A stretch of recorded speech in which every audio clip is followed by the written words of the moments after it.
नमस्कार दोस्तों, Multitech channel में आपका स्वागत है। मैं अभी आपको लेकर के एक आया हूँ 24 इंची का, जो कि इसमें बैकलाइट का प्रॉब्लम है। मैं इसके बारे में पूरा आपको डिटेल बताने जा रहा हूँ। आप देखते रहिए स्टेप बाय स्टेप कैसे ये ठीक होगा। तो इस सिचुएशन में हम कैसे उसे ठीक करें, तो दोस्तों कई सारे रास्ते हैं उसे ठीक करने के।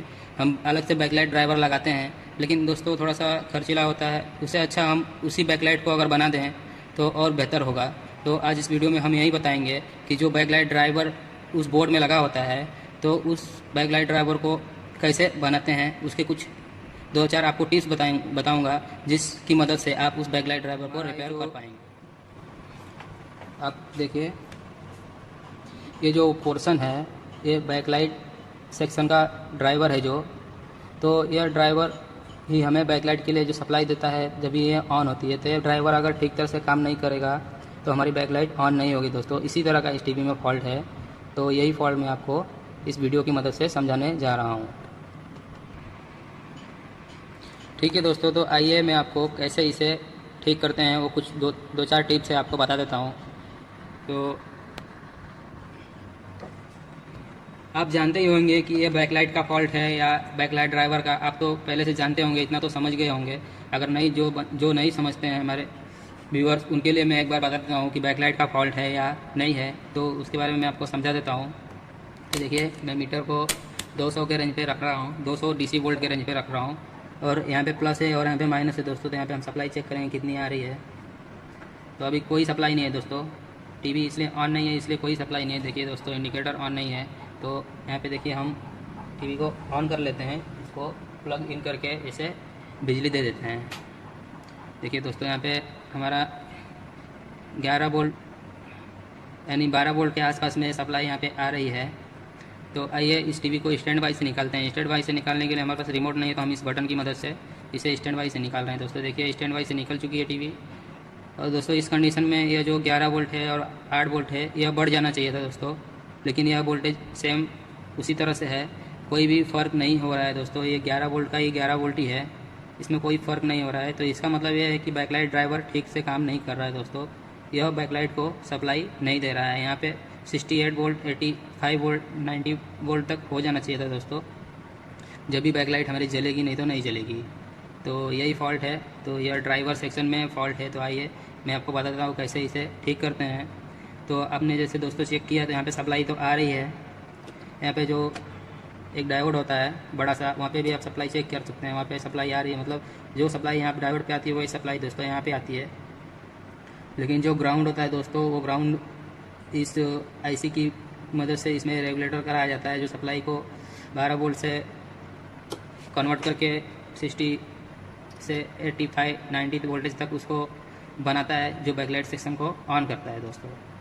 तो आइए मैं आपको बता देता हूँ कि कैसे इसके टिप्स हैं और कैसे चेक करना है दोस्तों। तो आप सोचते होंगे कि बैकलाइट ड्राइवर जल्दी रिपेयर नहीं होगा, तो दोस्तों मैं भी यही सोचता था, लेकिन बाद में मैंने बहुत इसके ऊपर R&D किया है, तो मुझे पता चला है दोस्तों ज़्यादा कुछ इसमें फॉल्ट नहीं होता है। कुछ रेजिस्टेंस ख़राब होते हैं, या फिर कोई इसमें कैपेसिटर शॉर्ट हो सकता है, या फिर डायोड शॉर्ट हो सकते हैं दोस्तों। इसी तरह का फॉल्ट होता है। ये आईसी ख़राब होती है दोस्तों, तभी भी ऐसा फॉल्ट बनता है। तो हम कंफर्म पहले करेंगे दोस्तों क्या है क्या ख़राब है। तो हमारे पास रेजिस्टेंस और कैपेसिटर शॉर्ट रहेगा तो हमारा काम तो ठीक तरह से हो जाएगा। लेकिन आईसी का मसला फंसेगा तो उसके लिए बैकलाइट ड्राइवर डाल सकते हैं दोस्तों, लेकिन रेजिस्टेंस और कैपेसिटर पे तो हम इसको ठीक कर सकते हैं। तो आइए मैं आपको दिखाता हूँ कि किस तरह से हमें करना है। तो जैसे मैं आपको दिखा दे रहा हूँ कि देखिए, मैं यहाँ से शुरू कर लेता हूँ। ये पहला रेजिस्टेंस है दोस्तों, पहला रेजिस्टेंस। इस पर शायद आपको नंबर दिख रहा होगा क्या लिखा है, लेकिन मैं आपको थोड़ा लाइट जला के दिखा देता हूँ।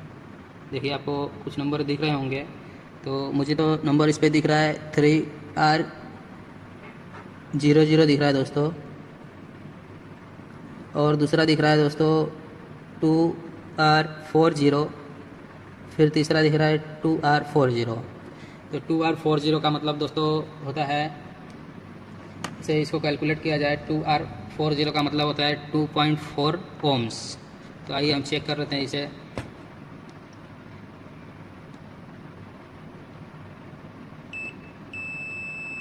ठीक है दोस्तों, यह सही बता रहा है।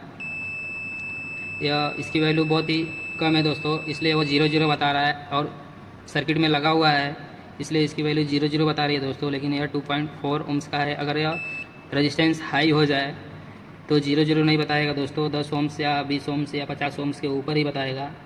तब समझ लीजिए कि यह रेजिस्टेंस हाई हो चुका है। इसी तरह हम बारी बारी करके सारे रेजिस्टेंस को चेक कर लेते हैं। ये दोस्तों लो वैल्यू नहीं होता है, हाई हो जाता है। जैसे 10 ओम्स का होगा तो यह 50 हो सकता है, 20 हो सकता है, 10 15 हो सकता है, या 10 से ऊपर ही दोस्तों हो सकता है, 10 से नीचे नहीं हो सकता। रेजिस्टेंस कभी भी ओपन होता है दोस्तों, शॉर्ट नहीं होता है। तो रेजिस्टेंस समझ लीजिए यह 10 ओम्स का है तो 8 ओम्स दिखा रहा है, मतलब दोस्तों ये रेजिस्टेंस ठीक है। तो आइए मैं बारीक बारीक करके सारे रेजिस्टेंस को चेक कर लेता हूँ। तो इस तरह से आपको इसमें सारे रेजिस्टेंस को चेक कर लेना है दोस्तों। तो अगर आपको कोई रेजिस्टेंस इसमें ख़राब नज़र आए तो उसे रिप्लेस करके निकाल के चेक कर लीजिए ठीक से और दूसरा रेजिस्टेंस लगा दीजिए दोस्तों। तो यहाँ पे आप एक बात और केयर कीजिए कि इसके ऊपर नंबर लिखा हुआ है, लेकिन दोस्तों देखिए कुछ रेजिस्टेंस यहाँ पे लगे हुए हैं, जैसे ब्लैक रेजिस्टेंस देखिए, छोटे छोटे रेजिस्टेंस लगे हुए हैं, तो इस पर कुछ भी नंबर लिखा हुआ नहीं है। तो इसमें दोस्तों हम देखेंगे कि मतलब ये रेजिस्टेंस किधर वैल्यू दिखा रहा है, कितनी वैल्यू दिखा रहा है। तो देखिए मैं इसको यहाँ पे 200 के ओम्स पे रखा हूँ। देखिए 9.6 9.7 के दिखा रहा है। तो दोस्तों इसको एक बार प्लॉट को पलटी करके देखेंगे। देखिए 9.8 के, मतलब ये रेजिस्टेंस ठीक है दोस्तों। अगर ये पलटी करने के बाद भी कुछ भी वर्ड नहीं दिखाता तो समझ लीजिए कि ये ख़राब हो सकता था। तो देखिए इस तरह से इन पे कोई रेजिस्टेंस पे नंबर लिखा नहीं होता है। देखिए 47 ओम्स का के का रेजिस्टेंस है दोस्तों। इसको एक बार पलट के चेक कर लीजिए। देखिए 23 दिखा रहा है, मतलब ये 40, मतलब ये रेजिस्टेंस ठीक है दोस्तों। बहुत हाई वैल्यू अगर हो जाएगा दोस्तों तो समझ लीजिए कि वो रेजिस्टेंस ख़राब हो चुका है। तो वहाँ पे एक हाई वैल्यू से वहाँ पे दोस्तों इस पर नंबर लिखा हुआ नहीं है, तो आप समझ नहीं पाएंगे कि कौन सा रेजिस्टेंस है। तो एक काम कीजिए दोस्तों, आप हाई वैल्यू का रेजिस्टेंस पहले लगाइए, फिर टीवी को ऑन करके देखिए। अगर आपका काम बन जाता है तो ठीक है, नहीं तो फिर थोड़ा सा उससे लो वैल्यू का रेजिस्टेंस लगाइए, फिर काम बन जाता है तो ठीक है दोस्तों। इस तरह से करके आप इसे रेजिस्टेंस की वैल्यू को आप बदल के आप इस बोर्ड को ठीक कर सकते हैं। दूसरी बात रहेगी दोस्तों, हम इसमें चेक करेंगे कैपेसिटर कि कोई कैपेसिटर तो शॉर्ट नहीं है। तो कैपेसिटर का पहले हम इस डायोड को चेक कर लेते हैं दोस्तों। तो ये देखिए यहाँ पे चेक कर रहे हैं डायोड को दोस्तों। डायोड शॉर्ट दिखा रहा है, मगर डायोड शॉर्ट नहीं दोस्तों। आप जब सर्किट ट्रेस करेंगे तो ये सर्किट का ट्रैक और इस साइड का ट्रैक, ये दोनों एक में ही जुड़ा हुआ, बीच में रेजिस्टेंस है दोस्तों। तो ये रेजिस्टेंस की वैल्यू दिखा रहा है। अगर हम रेजिस्टेंस को निकाल देते हैं तो डायोड शॉर्ट नहीं दिखाएगा दोस्तों, ठीक है। यहाँ पे रेजिस्टेंस लगा हुआ है इसलिए वो शॉर्ट दिखा रहा है। तो हम इस डायोड को चेक कर लेते हैं। देखिए इस डायोड को चेक कर लेते हैं। ये डायोड देखिए दोस्तों बिल्कुल ओके दिखा रहा है। तो आइए हम आगे के रेजिस्टेंस को चेक कर लेते हैं, जो ये नंबर लिखे हुए हैं प्रिंट हैं। तो चलिए यहाँ पे R200 है दोस्तों। तो R200 का मतलब हो गया 200 मेगा ओम्स, 200 मेगा ओम्स हो गया दोस्तों। तो ये कॉमन सी चीज़ है कि हमारे को वैल्यू नहीं दिखाएगा कोई भी, क्योंकि 200 मेगा ओम्स का जो रेजिस्टेंस होगा तो ही वो वैल्यू दिखाएगा दोस्तों। इस तरह से वैल्यू यह नहीं दिखाएगा। फिर आइए दोस्तों, यहाँ पे कुछ शॉर्टिंग दिखा रहा है पूरा, ये सारे रेजिस्टेंस शॉर्ट दिखा रहा है। मतलब इसका मतलब ये है कि हमें इलेक्ट्रॉनिक्स के हिसाब से समझना चाहिए कि यहाँ पे कहीं शॉर्टिंग है, इसलिए वो शॉर्टिंग दिखा रहा है। तो आइए हम रेजिस्टेंस तो शॉर्ट होगा नहीं दोस्तों, तो हम कैपेसिटर को चेक करते हैं। कहीं कैपेसिटर तो शॉर्ट नहीं है, छोटा छोटा जो। तो देखिए दोस्तों इसमें छोटे छोटे कैपेसिटर लगे हुए हैं। ये देखिए इस टाइप का छोटे छोटे कैपेसिटर लगे हुए हैं। ये देखिए इधर, यहाँ पे। तो इनको चेक कर लेते हैं दोस्तों बारी बारी से। ये शॉर्ट नहीं है दोस्तों, ये भी शॉर्ट नहीं है, ये भी शॉर्ट नहीं है, ये भी शॉर्ट नहीं है, ये भी शॉर्ट नहीं है।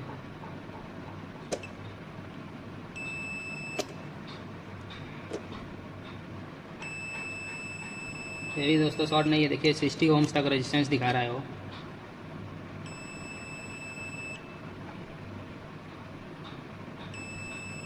ये देखिए हमको डाउट है दोस्तों कि ये कैपेसिटर शॉर्ट है, क्योंकि 0 ओम्स दिखा रहा है। तो आइए अगर एक कैपेसिटर पे हमें डाउट है तो इस कैपेसिटर को निकाल के हम चेक कर लेते हैं।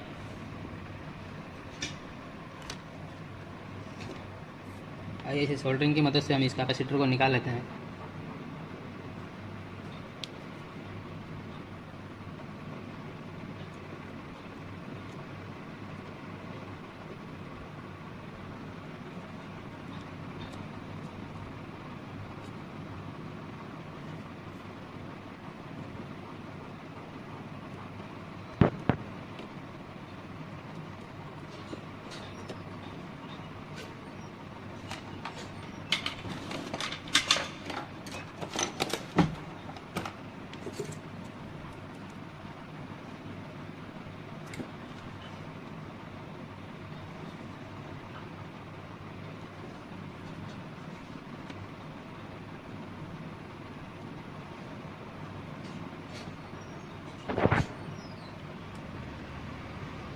दोस्तों मैंने कैपेसिटर को निकाल लिया है, देखिए वहाँ की जगह खाली हो चुकी है।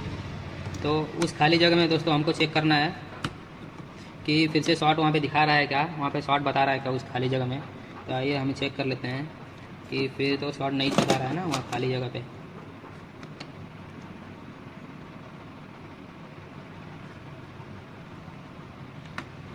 एक ये देखिए दोस्तों, यहाँ पे भी शॉर्टिंग निकल चुकी है। ये देखिए दोस्तों, ये भी कैपेसिटर अब शॉर्ट नहीं दिखा रहा है। पहले कुछ 40 ओम्स तक दिखा रहा था दोस्तों, देखिए अभी ये भी कैपेसिटर शॉर्ट नहीं दिखा रहा है।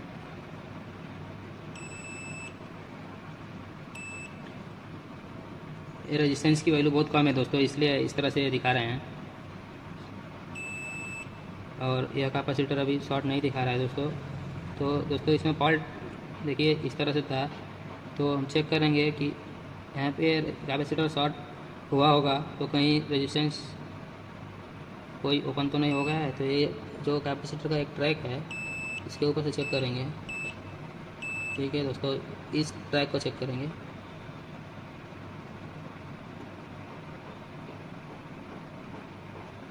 दोस्तों एक यहाँ पे रेजिस्टेंस लगा हुआ है छोटा वाला, ये देखिए छोटा सा एक लगा हुआ है, शायद आपको दिख नहीं रहा होगा, कॉइल के पीछे है वो। ये देखिए यहाँ पे है। तो थोड़ा सा मुझे ऊपर से जला हुआ रेजिस्टेंस दिख रहा है वो, तो मैं ज़रा उसे देखने की कोशिश कर रहा हूँ कि क्या है वो। तो ये मैं एक उसके नंबर देख लेता हूँ। 220 का मतलब होता है दोस्तों 22 ओम्स। तो आइए 22 ओम्स का रेजिस्टेंस है, इसे चेक कर लेते हैं।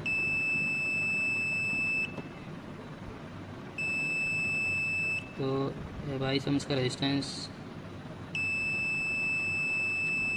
42 ओम्स तक दिखा रहा है दोस्तों, 42 ओम्स तक। तो आइए मैं इसे एक बार निकाल लेता हूँ रेजिस्टेंस को और फिर से चेक कर लेता हूँ, क्योंकि यह 22 ओम्स तक नहीं दिखा रहा है, मतलब यह हाई हो चुका है लग रहा है मुझे।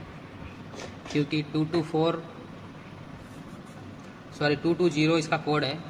220 कोड का मतलब होता है 22 ओम्स। तो मैं इसे बाहर निकाल ले आऊँ और मैं इसे चेक करने की कोशिश करने जा रहा हूँ। तो ये मैं इसे बाहर निकाल के चेक कर रहा हूँ दोस्तों। ये देखिए रेजिस्टेंस को दिखाओ।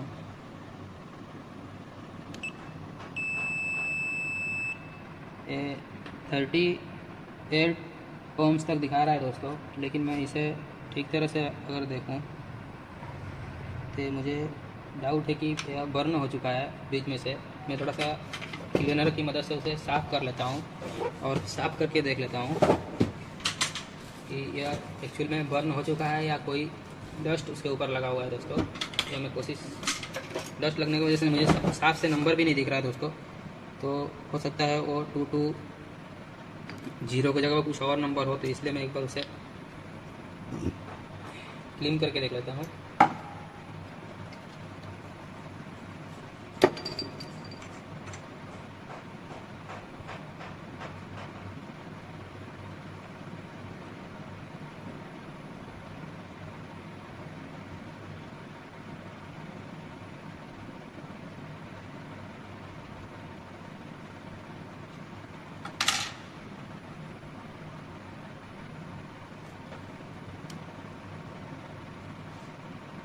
दोस्तों मैं देख रहा हूँ ये रेजिस्टेंस थोड़ा हीट हो चुका है, तो शायद वो कैपेसिटर शॉर्ट था इसलिए वो हीट हो गया होगा। तो अभी फ़िलहाल वैल्यू दिखा रहा है 38 ओम्स तक, लेकिन उस पर 220 लिखा हुआ है। इसका मतलब है कि 22 ओम्स का रेजिस्टेंस है दोस्तों। तो हम 22 ओम्स का एक रेजिस्टेंस वहाँ पे लगा देते हैं और इस कैपेसिटर को भी दूसरा लगा देते हैं दोस्तों। उसके बाद देखते हैं कि बैक लाइट ऑन होती है या नहीं। तो आइए हम रेजिस्टेंस लगा लेते हैं।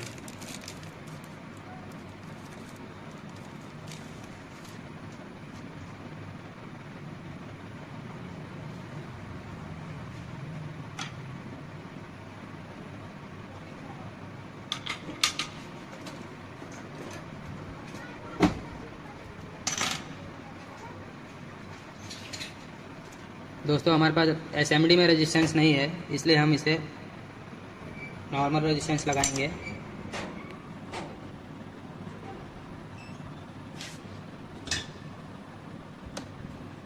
एसएमडी में रेजिस्टेंस न होने के कारण मैं इसे एक देखिए 22 ओम्स का रेजिस्टेंस है। आपको कलर शायद दिख रहा होगा, ये देखिए रेड रेड ब्लैक है। तो ये 22 ओम्स का रेजिस्टेंस है। तो आइए मैं इसे लगा लेता हूँ।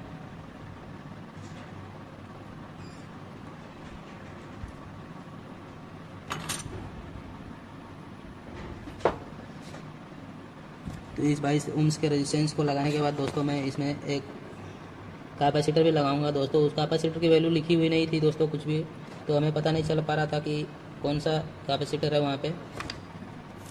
पता अभी भी नहीं चल रहा है दोस्तों कि कौन सा कैपेसिटर लगाना चाहिए। तो उसका भी एक ट्रिक है, मैं आपको बताऊंगा कि कैसे हम पता करेंगे। या तो दोस्तों आपका पुराना उस मॉडल का बोर्ड है तो आप पता लगा सकते हैं, उसमें से निकाल के लगा सकते हैं उसको। लेकिन दोस्तों मैं क्या करने वाला हूँ ये आपको बताऊंगा।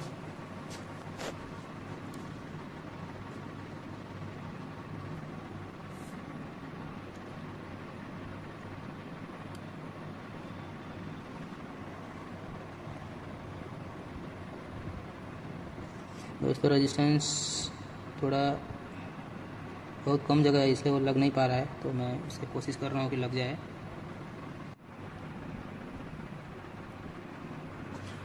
ओके दोस्तों, तो देख रहे हैं आप जैसे मैंने इस 22 ओम्स के रेजिस्टेंस को लगा लिया है और मैं आपको बता रहा था कि कैपेसिटर भी लगाएंगे। तो दोस्तों हमें देखना है कि वो कैपेसिटर कौन से साइज़ का है, उस साइज़ के हिसाब से कैपेसिटर हम लगा देंगे दूसरे बोर्ड से निकाल के, और उसके बाद बैकलाइट को ऑन करके देखेंगे। तो देखिए मैं एक दूसरे बोर्ड से कैपेसिटर को निकाल लिया हूँ और उसे लगाने की कोशिश कर रहा हूँ दोस्तों। और ये हमारा कैपेसिटर लग चुका है। तो कैपेसिटर हमारा लग चुका है दोस्तों। अब एक बार फिर से चेक करेंगे वहाँ पे हम शॉर्टिंग। देखिए दोस्तों मीटर कोई भी शॉर्टिंग नहीं दिखा रहा है उस कैपेसिटर पे, जबकि पुराने वाले कैपेसिटर पे दोस्तों शॉर्टिंग दिखा रहा था। इसलिए हो सकता है ड्राइवर काम नहीं कर रहा था, लेकिन देखिए अब कोई भी शॉर्टिंग नहीं दिखा रहा है। आइए हम इस पर सप्लाई देके देखते हैं दोस्तों इस बोर्ड को, बैकलाइट ऑन होती है या नहीं।